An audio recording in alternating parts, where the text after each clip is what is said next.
ایک سبق حضور نے بہت زیادہ دیا ہے، اور وہ یہ ہے کہ نیکیوں کے خزانے میں روز کچھ جمع کیا کرو۔ کس خزانے میں؟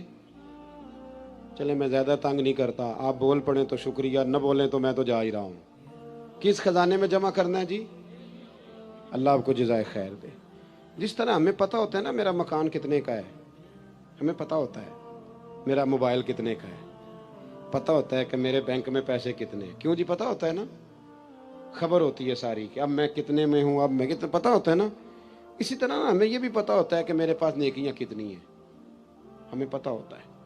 ہم ذکر کریں نہ کریں، بات کریں، ہمیں خبر ہوتی ہے۔ لیکن پیسے کم پڑ جائیں تو بڑھانے کے لیے صبح محنت شروع کر دیتے ہیں۔ نیکیوں کے خزانے میں کوئی شے نہیں، اس کے لیے صرف عاجزی کرتے ہیں، کہتے ہیں میرے پلے نیکی کوئی نہیں۔ تے نیکی کوئی نہیں تے نیکی کار، عاجزی کر رہا ہے جی، بڑا گناہگار ہاں تے نیکو کار ہو، اس لیے کہ حضور نیک بنانے آئے ہیں۔ نیکی نہیں تو میاں نیکی کر، نیکیوں کے خزانے میں روز کچھ جمع کر، کچھ پروگرام بنا۔ صحاح میں حدیث ہے، حضرت جناب سیدنا ابو بکر صدیق رضی اللہ تعالیٰ عنہ، حضرت عمر فاروق، حضرت عبد الرحمن ابن عوف، تمام صحابہ کہتے ہیں فجر کی نماز حضور کے پیچھے پڑھی۔ کون سی نماز جی؟ بول کے بتائیے۔ چلو میں دعا کرنے لگا ہوں، آپ آمین کہنا۔ آج سویرے اللہ ہم سب کو فجر با جماعت عطا فرمائے۔ یار آمین تے آگ سڑو، ابھی تو دعا مانگی ہے، قسم تھوڑی اٹھوائی ہے۔ اللہ ہمیں فجر، دیکھ لیں آپ آمین کہنے میں بھی مسکرا ہی رہے ہیں، یعنی اس میں بھی پکا ارادہ نہیں۔ اللہ، میرے پاس ایک بندہ آیا، کہنے لگا پیر صاحب دعا کرو اللہ میں پیسے دے، میں وہ رستے دیاں گا۔ میں کہ یا اللہ انہوں 10 کروڑ دے، 9.5 کروڑ تیرے رستے دے چھڑے گا۔ وہ چپ کر گیا، جی میں تسی نہیں کر گئے سارے۔ میں کہ اللہ انہوں دے 10 کروڑ، 9.5 کروڑ، اندر نہیں جی ٹھیک ہے۔ میں کہ تم کوئی نہیں دینے، سمجھ لگ گئی من تیری۔ یعنی دعاؤں میں بھی ہم وہ کام کرنے کا ارادہ کرتے۔ تھوڑی توجہ کریں، میں بات سمیٹنے والا ہوں۔ کہتے ہیں صحابہ کرام کہ ہم نے حضور کے پیچھے نماز پڑھی تو فجر کی نماز کے بعد ہی نبی کریم علیہ السلام نے سوال پوچھا۔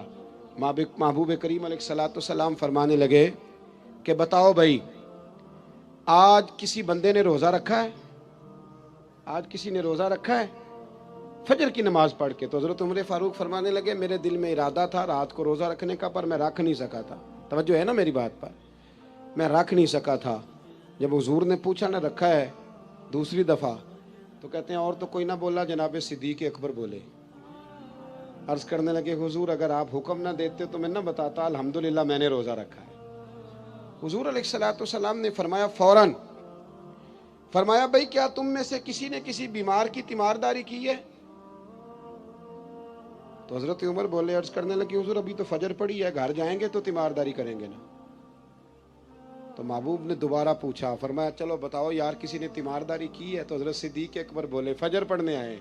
کہا حضور میں نے کی ہے۔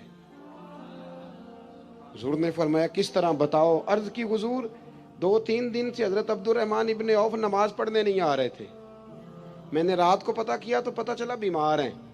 مجھے پتہ ہے کہ رات کو وہ جلدی سو جاتے ہیں پر وہ تہجد میں ضرور اٹھتے ہیں۔ تو یا رسول اللہ میں ذرا جلدی اٹھا تھا تو فجر پڑھنے سے پہلے تیمارداری کر کے آیا ہوں۔ حضرت عمر کہتے ہیں میں حیران ہی رہ گیا کہ یار یہ بندہ کسی اور کو بھی کبھی آگے گزرنے دے گا۔ فرماتے ہیں حضور نے تیسرا سوال پوچھا، بتاؤ کسی نے کسی مسکین کو کھانا دیا ہے؟ تو حضرت عمر کہتے ہیں میں پھر بولا حضور ابھی تو دن چڑھا ہے، فجر پڑی ہے، باہر نکلیں گے تو کسی مسکین کو دیں گے۔ تو حضور مسکرائے، فرمایا عمر تو ذرا چپ نہیں کرتا؟ تو حضرت عمر کہتے ہیں میں پھر سمجھ ہی گیا کہ بولنا کس نے ہے۔ حضرت صدیق اکبر بولے، عرض کرنے لگے یا رسول اللہ اگر آپ حکم نہ دیتے تو میں نہ بتاتا، میرے حصے میں یہ اللہ تعالیٰ نے نیکی عطا فرمائی ہے فجر سے پہلے۔ وہ کس طرح؟ عرض کی حضور نماز کے لیے اٹھا ہوں تو میرا پوتا بھی اٹھ گیا تھا۔ حضور میں نماز سنت ادا کرنے لگا یا نفل پڑھنے لگا تو اس نے اپنی اماں سے روٹی کا مطالبہ کر لیا، تو اس کی اماں نے 2 روٹیاں بنا دی۔ تو حضور ایک روٹی اس نے کھائی تو ایک اس کے ہاتھ میں تھی، میں دروازے پہ نکلا ہوں تو سامنے ایک بھکاری کھڑا تھا اور کہنے لگا اے مدینے والوں رات کا بھوکا ہوں۔ کہتے میں نے اسی وقت اپنے پوتے سے وہ روٹی لے کے اس مسکین کو دے دی۔ اے مدینے والے حبیب اگر آپ حکم نہ دیتے تو نہ بتاتا، میں نہ فجر پڑھنے سے پہلے مسکین کو کھانا دے کے آیا ہوں۔